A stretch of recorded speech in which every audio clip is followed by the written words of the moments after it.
자, 이 시간엔 사사시대의 역사 두 번째 시간 강의 진행하도록 하겠습니다. 이번 시간에는 기드온부터 입다까지 사사들의 신앙의 행적과 또 하나님의 뜻을 이루는 믿음의 역사를 함께 살펴보도록 하겠습니다.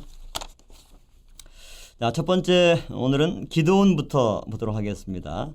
자, 기드온 뜻은 나무를 베는 자, 벌목꾼 또는 용사 그런 뜻이 있습니다.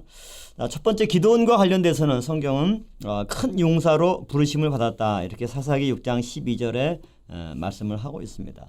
그런데 이 사사기 6장 12절에서 기드온을 하나님께서 큰 용사로 부르셨다라고 했을 때 여기에는 그 배경을 한번 살펴볼 수가 있는데요. 먼저 6장 11절에 기드온을 성경에 표현할 때 어떻게 표현하고 있냐면 밀을 타작하는데 포도주 틀에서 타작한다 이렇게 기록을 하고 있습니다. 자, 밀을 타작하면 일반적으로는 사람들이 넓은 마당에 밀을 펼쳐놓고 두드려서 타작을 하겠죠. 그런데 기드온은 희한하게도 밀을 어디에서 타작하냐면 포도주 틀에서 타작한다. 이 포도주 틀은 포도를 수확해서 즙을 짜기 위한 일종의 자그마한 틀입니다. 그곳에 포도를 부어놓고 압착을 해서 짓이겨서 즙이 나오게 하는 거죠. 일종의 한두 사람 정도 들어갈 수 있는 작은 통과 같은 걸로 보면 쉽게 이해를 할 수가 있겠습니다.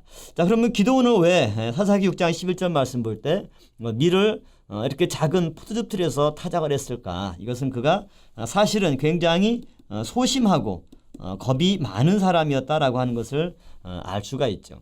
이미 미디안인들이 이스라엘을 침범해서 그들을 괴롭히고 또 학대하는 그러한 상황이기 때문에 그들의 눈을 피해서 마당에서 밀을 펼쳐놓고 타작하다 보면 미디안 군인들에게 눈에 띄어서 어떤 착취나 또 억압을 받을까 두려워해서 기드온은 일종의 자그마한 목욕탕 속에서 혼자 밀을 갖다 놓고 타작하는 아주 소심하고 겁이 많은 그러한 모습을 보여주고 있습니다. 그런데 놀랍게도 하나님은 그런 기드온을 가리켜서 큰 용사로 부르셨다 이렇게 말씀하고 있습니다. 이것을 볼 때 하나님은 이렇게 기드온처럼 겁이 많고 소심하고 연약한 사람이라 할지라도 하나님이 들어 쓰시면 큰 용사로 담대하고 능력 있는 사람으로 하나님께서 바꿔주시고 쓰신다는 사실을 기드온을 통해서 우리가 알 수가 있는 거죠.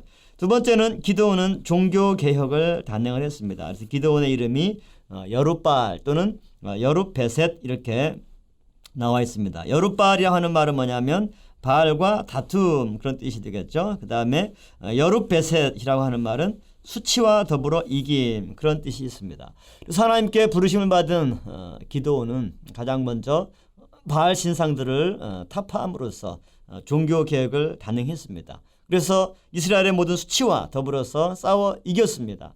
여호와 하나님을 믿는 신앙에서 이와 같이 우상을 섬기고 바알 신을 숭배하는 것은 이스라엘에게서 영적인 큰 수치입니다.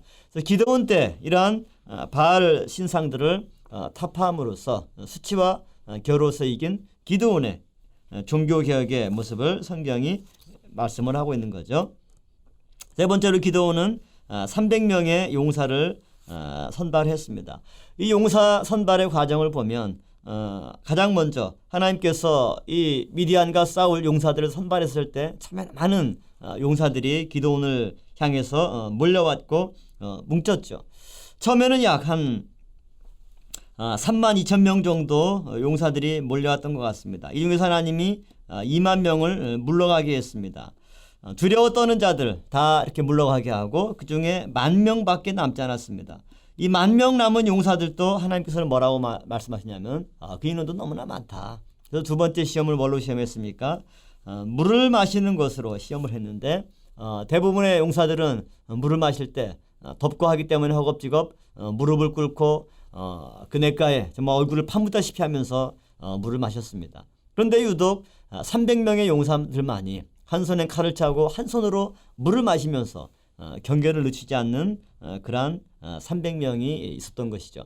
하나님은 많은 수가 중요한 것이 아니라 이와 같이 늘 깨어있는 믿음의 용사, 하나님께서 명령하실 때 어떠한 명령에도 물불을 가리지 않고 자기 목숨을 던져가며 헌신할 수 있는 그러한 소수 정예 요원들을 하나님은 원하셨습니다. 그렇게 해서 최종 선발된 인원이 몇 명입니까?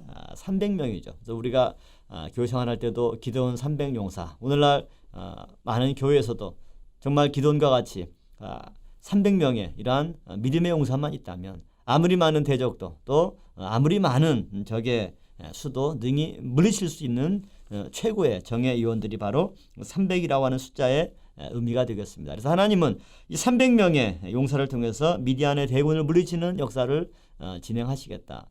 만약에 많은 수의 군인들이 기도원을 향해서 모여서 미디안 대군과 어느 정도 호각세를 이루었다라고 하면 사람들이 뭐라고 생각하겠습니까? 이것은 하나님의 능력이 아니라 기도원의 용사들이 능력이 있어서 그 수가 많기 때문에 저들을 물리쳤다, 이렇게 얘기할 수가 있겠죠. 하나님은 그 모든 가능성을 다 차단하고 300명으로 13만의 미디안 대군을 물리친다라고 하는 것은 불가능하죠.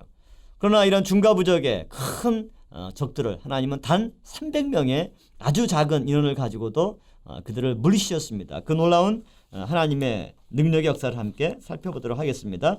네 번째로 기도원은 나팔과 횃불로 승리했다. 이제 하나님이 300명의 정예 요원을 선발했습니다. 이들에게 이제 무기를 공급을 해야 되죠. 수가 적으면 무기라도 아주 막강한 화력을 자랑하는 그런 무기로 무장을 해야 될 터인데, 하나님께서 기도원 300용사에게 무장시킨 그 무기는 어떻게 보면 나팔과 횃불, 그러니까 정말 미디안 군인들을 물리칠 활이나 창이나 칼이나 뭔가 공격용 무기들을 하나님은 무장시키지 않았습니다. 나팔과 횃불로 무장을 시켰습니다. 그래서 이 나팔과 횃불을 준비하는 가운데 횃불은 항아리 속에 넣어서 몰래 숨겨서 미디안 적진으로 향했었고, 미디안 진에 이르러서 어떻게 작전을 펼쳤는가? 첫 번째는 나팔을 크게 불었습니다. 300명이 미디안 적진에 들어가서 요수요수에 배치해서 나팔을 크게 불 때, 일반적으로 군인들이 싸울 때 나팔수는 사령관의 지휘에 따라서 신호를 명하는 그러한 역할을 합니다. 공격과 후퇴, 진격, 이런 여러 가지 전술 대응을 나팔을 통해서 명령을 합니다. 일반적으로 많은 군인들이 있지만 이 나팔수는 한두 명 소수로 운영을 하기 마련입니다. 그런데 하나님께서는 미디안 군인들이 깊이 잠든 밤중에 300명의 용사를 통해서 나팔을 불게 할 때, 잠결에 들은 미디안 군인들은 그 나팔 소리가 300명이나 울리기 때문에 나팔수가 저 정도면 얼마나 많은 군인들이 몰려왔을까, 순간 그런 생각을 할 수밖에 없습니다. 실제 동원된 수는 굉장히 적지만 나팔수가 300명인 것을 봤을 때 나팔수의 명령을 받은 군인들이 굉장히 많은 것으로 여길 수가 있다라고 하는 거죠. 두 번째는 횃불을 꺼내어서 높이 치켜둡니다. 그랬을 때 이 횃불은 미디안 군인들의 말이나 나귀들, 짐승들을 놀라게 해서 그 진지를 혼란시키는 역할을 했었고, 이 나팔뿐만 아니라 횃불을 또 들어서 불을 지를 때 잠자고 있던 그들이 그 불길에 놀라서 당할 수밖에 없는 것이죠. 그러면서 여호와를 위해서 기도를 위하여 힘차게 소리를 지르는 가운데 미디안 적진을 향해서 달려갔습니다. 이처럼 하나님의 명령에 의해서 미디안 군인들을 물리치기 위한 기도원의 300용사가 나팔과 횃불만을 들고 적진에 달려가서 공격할 때 그들은 서로 아군을 함께 죽이는 가운데 전멸하는 그러한 수모를 당하고 말았습니다. 이와 같은 승리의 배경에는 바로 하나님을 온전히 의지했던 기도원 300용사의 믿음이 있었고, 두 번째는 그들의 일치된 순종이 있었기 때문입니다.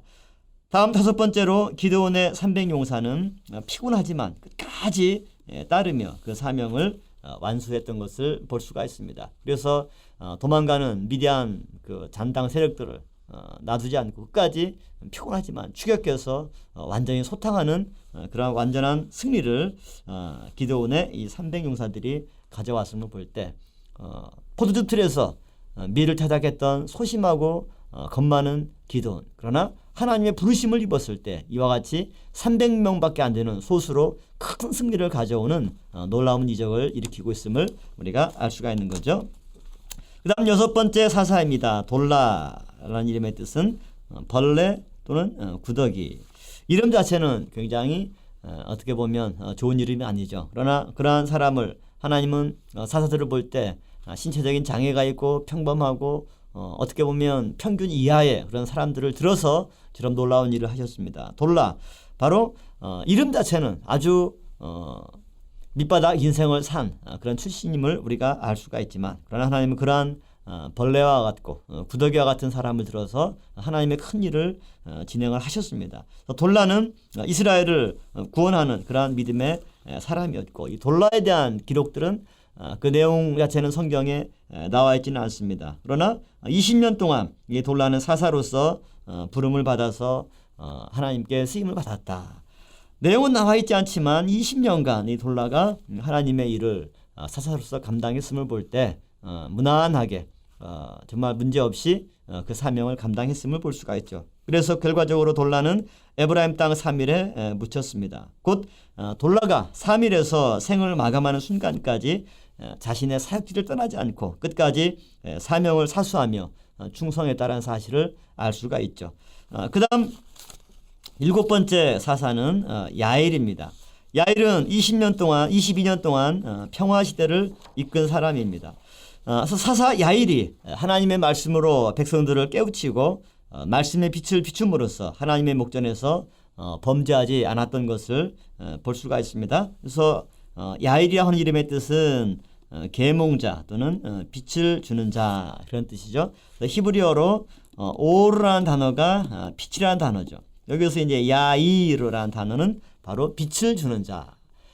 우리의 영적인 무지를 깨우쳐주는 것, 이것도 빛을 주는 자죠. 그래서 사사시대, 영적으로 어두운 그 시대에 야일이 하나님의 말씀을 받고 뜻을 받아서 이스라엘 백성들에게 환한 새로운 빛을 비춰주는 사사로서 역할을 감당했던 것입니다. 두 번째로 야일은 부귀를 누리며 후대까지 복을 받은 인물이 바로 야일이 되겠습니다. 므낫세 아들 야일이 길르앗에 있는 성읍들을 점령한 곳을 그 후손인 사사 야일이 약 260여 년이나 지난 이후에 이방 세력을 몰아내고 다시 그 땅을 찾아서 하봇 야일 이렇게 명명했습니다. 곧 야일의 동네다 이렇게 말씀하고 있는 거죠. 그래서 이와 같이 오랜 시간 동안 260년 후에 하나님께서 이방 세력을 몰아내고 그 땅을 다시 되찾아주셨다. 이것은 하나님 주신 축복을 야일과 그 후손들이 받아 누리고 있는 것을 성경이 말씀을 해주고 있는 거죠. 세 번째로 야일은 가몬의 장사가 되었습니다. 이것은 백성이 그를 존경해서 대대적으로 기념하고자 했던 하나의 증거라고 볼 수가 있는 거죠. 돌라와 마찬가지로 야일은 자기가 사역했던 사역지에서 그 모든 삶을 마감하고 또 장사를 지낸 바 되었음을 볼 때 그 고향에서 그 지역에서 충실히 하나님의 사사로서 그 사명과 역할을 온전히 감당한 인물이었음을 알 수가 있는 거죠. 자, 이번 시간 마지막 8번째 사사 입다에 대해서 보도록 하겠습니다. 입다의 뜻, 그가 여실 것이다 또는 하나님께서 여실 것이다, 그런 뜻입니다. 자, 입다는 블레셋의 공격으로부터 학대받는 민족을 구원한 사람이 바로 입다입니다. 입다의 등장은 이스라엘의 간절한 회개 결과 그들을 구원하시려고 한 하나님의 섭리라고 하는 것을 볼 수가 있고요. 또한 입다는 신앙에 입각한 투철한 국가관을 가진 사람이었습니다. 그래서 자기 주변에 몰려든 잡류들을 신앙으로 선도해서 이스라엘을 구원하는 일에 앞장선 인물이 바로 입다라고 볼 수가 있겠죠. 이 잡류들이다라고 하는 것은 어떻게 보면 지금으로 보면 굉장히 국가에 대해서 또 사회에 대해서 비판적이고 또 부정적인 그러한 세력들입니다. 이런 사람들을 제대로 제어하지 못하면 국가가 굉장히 위기에 처하고 사회가 혼란에 빠지기 쉬운 것이죠. 그런데 입다는 투철한 국가관이 있었기 때문에 그들을 잘 교육하고 선도해서 이스라엘을 구원하는 일에 앞장서는 그러한 믿음의 행적을 가진 인물이 바로 입다가 되겠죠. 또한 세 번째 입다는 신앙에 입각한 투철한 역사관이 있었습니다. 그래서 암몬과의 전투에서 먼저 그들의 역사를 꿰뚫는 가운데 하나님이 주관하시는 구속 역사를 명확하게 인식하고 있었던 인물이 바로 입다가 되겠습니다. 또한 입다의 행적에서 우리가 살펴볼 수 있는 것은 뭐냐면 서원에 대해서 볼 수가 있죠. 자, 입다는 굉장히 훌륭한 인물이었는데 딱 한 가지 흠이 있었다면 서원을 굉장히 경솔하게 했다라고 하는 거죠. 그 서원의 내용이 뭐냐면 내가 전쟁에서 승리하고 돌아오게 되면 가장 먼저 나를 반기고 인사하는 그런 사람을 하나님께 바치겠다. 그런 서원을 했습니다. 그런데 끔찍하게도 자기가 승리하고 돌아왔을 때 가장 사랑하는 딸 무남 동료입니다. 무남 동료인 그의 딸이 입다를 맞이했습니다. 소고를 잡고 춤을 추면서 가장 먼저 입다를 영접을 했었죠. 아마 그 딸은 승리하고 돌아온 자기 아버지를 너무나 기쁘게 또 자랑스럽게 여기면서 맞이했겠지만 그 딸을 본 입다의 마음은 얼마나 그 마음이 아프고 찢어졌겠습니까? 대부분 사람들 같으면 자기가 하나님과 약속했다 할지라도 그 대상이 이러한 내용이고 자기 딸이라고 했을 경우는 아마 취소하거나 그 다음에 번복을 했을 것입니다. 그런데 입다의 위대함은 어디에 있느냐면 자기가 가장 사랑하는 무남 동료의 딸이지만 그러나 하나님께 약속했기 때문에 서원했기 때문에 자신에게 해로울지라도 그 서원을 갚는 그런 신실함을 입다가 보여주고 있다라고 하는 거죠.